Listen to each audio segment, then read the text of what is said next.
श्री विठ्ठलाच्या गाभाऱ्यापुढे असणाऱ्या तळघरात सापडला पुरातन ठेवा। जेव्हा नव्हते चराचर तेव्हा होते पंढरपूर। पंढरपूर विठ्ठल मंदिरातील गाभाऱ्यासमोरील सापडलेलं तळघर उघडण्यात आलंय।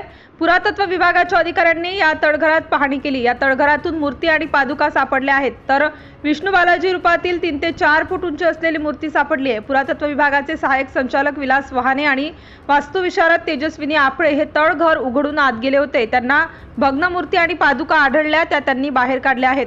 विठ्ठल मंदिराजवळील हनुमान गेट जवळ हा दरवाजा सापडला, त्यात प्रवेश केला असता काही बांगड्यांचे तुकडे तसेच काही नाणी सापडल्याचे पुरातत्व विभागाचे सहाय्यक संचालक विलास वहाने यांनी सांगितले। एक खोली सदृश्य वास्तू आढळल्याचे समजले। एक 6 बाय 6 फूटचे चेंबर आहे। येथे एकूण 6 वस्तू आढळल्या आहेत। मातीच्या बांगड्या इथे सापडल्या, तसेच जुनी नाणी व दगडाच्या मूर्त्या सापडल्या। हे तळघर आतून बंदिस्त आहे, त्या पलीकडे काही असेल असे वाटत नाही, तरी याचा तपास केला जाणार असल्याची माहिती देण्यात आली आहे। प्रतिनिधी चंद्रकांत गज्जलवार वळककर, देगलूरवरून सिटी इंडिया न्यूज।